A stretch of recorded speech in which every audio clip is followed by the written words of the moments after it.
Just before I ask you this next question, there's we did a little survey. We went to town to get people's reactions on how electricity, the situation has been like since that handover. Has it improved? Has it gotten worse? Well, let's quickly listen to that, and we'll come back for more Business Morning. Well, the power situation at Jaya at the moment has declined drastically. The power is not regular as it used to be. At times there won't be light for like 2 days, 2 days straight off, and it's also, and it tells in the cost of living within the area, within that environment, whereby the peasants selling all this selling biscuit and also or minerals can actually sell because of what? Because of the drop in power supply. People want to buy something chilled and they are not able to get it. Why? Because there is no power supply in the area. Comparing this moment and about 2 months ago, I think it should have been left in the government's hand rather than be privatized. For now, it's going from bad to worse. Because you used to have they used to have this, what we call, some days off and some hours, but now it is just like, for about how many days now, there has been no light. Even if there's any, it doesn't last up to an hour. At most, maybe 30 minutes, before you know it, it's off. Last week, I had some things in my fridge, and before you know it, everything got spots. So nowadays, I don't keep things in the fridge again. Even I switch on my fridge, because when the light comes, it's low voltage. So most of my things are, even my stabilizer is spots. So if the stabilizer got spots, so what do you expect of other things? So I think being left in the government hand and the privatization of everything is nothing to write home about. Since the privatization, there's no difference. It's just the same thing. But I hope maybe 2 years time or 3 years time, because I know it's not easy installing all these power projects thing. I know it's going to take a long time, but if you're expecting within the next 2-3 months, going to be, no, forget about it. It's going to take like 3 or 5 years. It's something good, but forget about it, not the next 6 months. That's for me. I don't know where Nigeria is going. I thought when they privatized the power, that the power supply will come up, but now it's low. I thought it would be like MTN or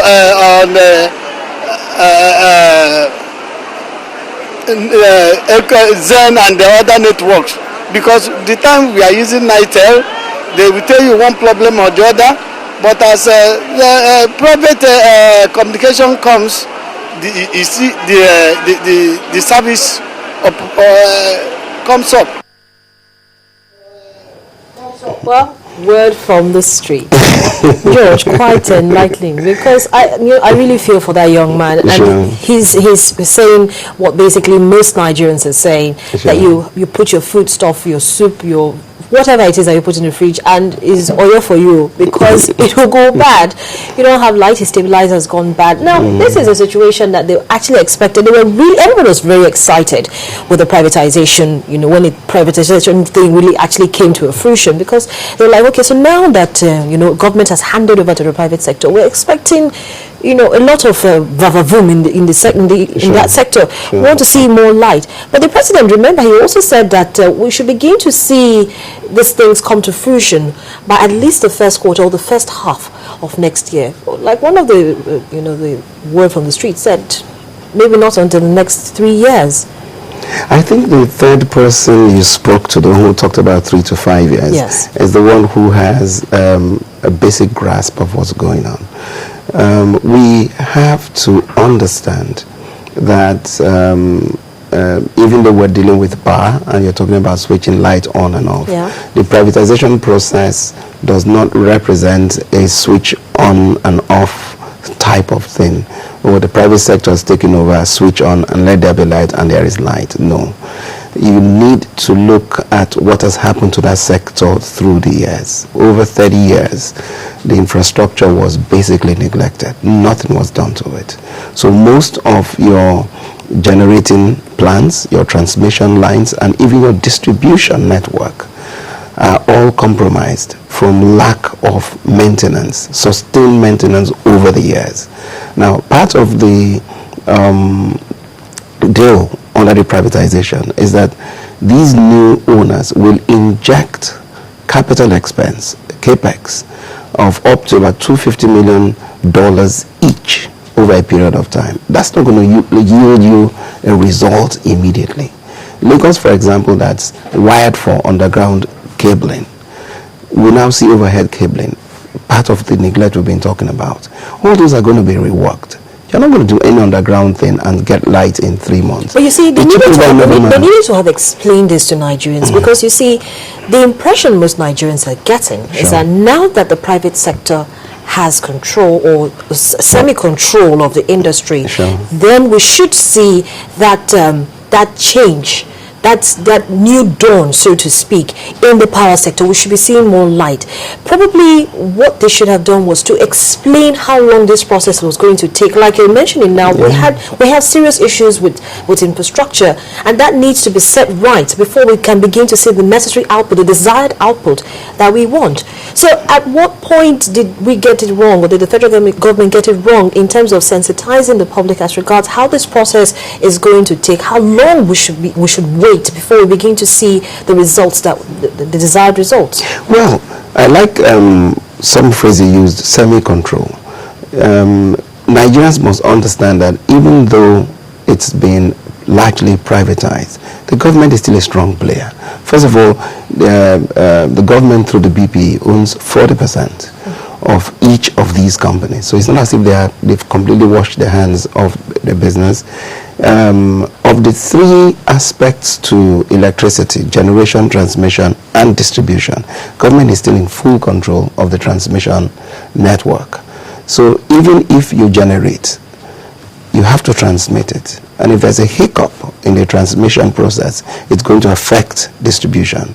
What Nigerians should begin to do is begin to get more knowledgeable about how these things work. Just like pretty much they've now gotten into telecoms. In those days, it was you lifted your phone, if there was dialing tone, hooray, you use it. If not, you just, nobody asks questions. But now you know a lot more. You're more empowered. This is all about empowerment. The consumer is getting more empowered. So they should get a bit more into the mechanics of how the electricity thing works. People are not going to spend hundreds of millions of dollars simply not to give light, when they know if they don't give light, they don't get returns for the investments. It's just for us to manage the expectations of Nigerians. But it's not going to happen. It's not true. It's going to happen. There's going to be a change. It's going to take, there are a few quick wins.